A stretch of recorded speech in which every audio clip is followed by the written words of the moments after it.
lang si Lord na tutulong sa atin. Ano bang buhay ito? Iniisip ko, kailan ba tayo aahon sa hirap? Nay, gusto ko naman kayong bigyan din ng magandang buhay. Alam niyo naman na mula nang iniwan kayo ni tatay, nagka-miserable na yung buhay natin. Siyempre, gusto ko naman kayo bigyan ng magandang buhay at iahon din naman sa kahirapan. Lecheng buhay naman to. Ano ka ba? Wala naman forever. O sige na nga, Nay. Malapit na rin ng mga bata at para maubos na rin itong tinda ko at makatulong naman tong sa ating araw at makaahon tayo ngayong araw nito. Ayos, natapos ang araw. At ako'y kumita ng 500. Saktong-sakto to. May mauuwi ako at makakaraos kami ngayong araw. At ganun din, makakabayad din ako at may panghulog pa ako sa co-op. Salamat.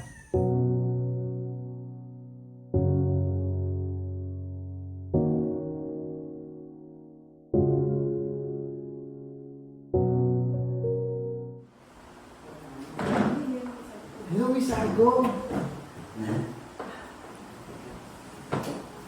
Hello, sir. Mag-ano po kayo ngayon? Mag-deposit po kayo? Oo nga, sabi. Kasi iniisip ko, kaya ko naman mag-loan ng 20,000. Medyo malaki-laki na rin po yung savings ninyo, sir, ha? Oo, actually, kaya gusto ko mag-loan ng 20,000 kasi si nanay, marunong naman kami gumawa ng fishball. Tapos marunong din ng kakanin. So iniisip ko, kaysa humango kami na lang gagawa. So mas malaki pa yung tikitain namin. Sana ma-approve ako sa loan, isahe ko kasi kailangan mo talaga yung pera. Pwede naman, sir. Gusto nyo, ito na po yung form nyo, oh. Bibigyan ko na po kayo ng form. Talaga ba? So kailangan na ba ito ipil? Hello, Miss Aiko. Morning po. Okay. Mag-uutang ko sa'yo. Asikaso mo. Ha? Kailangan ko na kaagad eh. Sige po. Malaki utangin ko ngayon. 3M ang kailangan ko. Oo, sige, ayusin mo na. Sige. Kasi nagmamadali ako. Upo muna po kayo, ma'am, kasi po, nauna po si Sir Gerard. Meron po kasi kami policy dito. Naunahin po ngayon. Ano ka? Ako na malaki ang contribution sa inyo at malaki uutangin? Uunahin mo pa yan? Kita mo nga, nagsasayin pa. Ayusin mo na ang sa akin. Ayusin mo na. Okay. Ako ba si Atty. Castro? Kasi po, wala po siya kasi ngayon, ma'am, eh. Upo muna po kayo, ma'am, tapos Ay, nako. Kay Sir Gerard. Kailangan makita si Atty. Castro. Huwag mo intindihin yan. Ako intindihin mo. Atty. Castro, ano ka ba?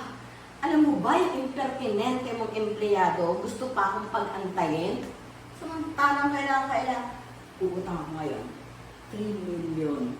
Ang laki naman ang utangin mo. Kailangan marami ang collateral. May credit investigation din kami. Hindi ko pwede basta pakwalan ang pera ng mga may-ari sa simple dahilan na akilala o koneksyon. Kompleto yung mga documents ko. Diba? Back up naman ako ng mga documents. Sige, magpa-imbestiga ka. Kaya mo i-produce lahat yung mga documents na yan. Huwag niyo na lang akong pag-antayin. Alam mo, mahina ang negosyo ko ngayon eh. Hindi ako nakakasingil sa mga negosyo. So, kailangan ko yan, 3 milyon na yan. Ayusin niyo yan. At yung impertinente yung empleyado na yon, nakakainis. Ayaw mong intindihin.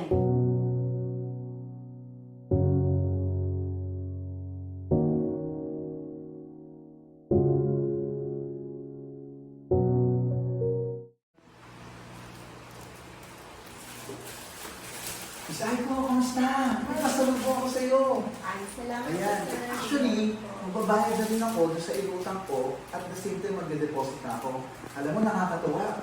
Kasi si nanay, syempre siya yung nagluluto ng kakanin at fishball. At the same time, nakakapag-deliver na rin kami doon sa mga tindahan. So ngayon, dahil ako umutang next week, no, para mas mapalaki pa yung negosyo namin at makapag-deliver pa kami sa mga malalaking restaurant. Sana, mapagbigyan mo ako, Miss Aiko. Yan, nagkipasalubong sa'yo, ha? Thank you po.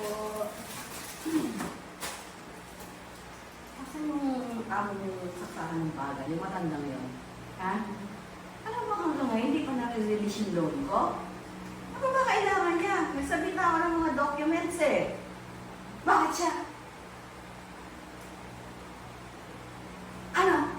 Castro? Bakit ang bagal-bagal mong i-release ang mga loan ko? Samantalang sinabit ko na lahat sa'yo yung mga documents na kailangan ko. Hindi mo ba alam? Back up ako ni Congressman. Alam yan ni Barangay Chairman Dano Alonso. Bakit ayaw niyo akong pagbigyan kaagad? Binabagalan niyo ang pagre-release. I am sorry. Hindi ko mapipirmahan ang yung utang ng 3 milyon. Na-verify na ni Sir Roe na fake ang titulo ng pinasa mo. Pati ang financial statement na call center mo ay fraudulent. Wala kang tax payment. Niloloko niyo ba ako? Ayos lahat yung mga sinabit ko. Bakit niyo ako ginaganyan? Gusto yung maperwisyo ang buong kooperatiba sa ginagawa niyo niya sa akin? Gerald, 4 na tao natin. Marami na tayong pa-order sa restaurant. Meron na tayong 3 food court sa mall. Buti na lang, suportado tayo ng ulog ko. Eh kasi naman, magaling ako magbayad. At tatagdag ako ng share capital para mas mapalaki pa yung pag-loan natin. No? Kailangan natin magdagdag pa tayo ng malaki para mas malaki pa yung maging kapital natin at lalo kumagad yung negosyo natin. Yes. Oh, Gerald, malapit nang marilis ang pera na gagamitin mo sa negosyo mo. At co-op na muna ang bahalang sumagot at hangad namin na magtagumpay ka sa iyong negosyo. Mr. CEO, ano ba naman kayo? Ang tagal-tagal na nang inuutang ko. Binigay ko na sa inyo lahat ng requirements na kailangan. Hanggang ngayon wala pa rin. Ano ba kailangan kong gawin? Kailangan ko na yung pera na yan eh. Grabe kayo. Grabe ang co-op na yan. Ano ba yan? Inip na ako sa ginagawa nyo. May pera din naman ako dito ah. Hindi na Merda Cabral. Ikaw ay na-arresto namin sa salang falsification ng public documents, human trafficking, and maintaining POGO operation. Ako? Ikaw ay may karapatang manahimik, Sigurado ka? kumuha ng abogado. Kung wala kang abogado, bibigyan ka namin. Naunawa mo ba? Sumama ka. Wala kang karapatang arrest. Sumama. No!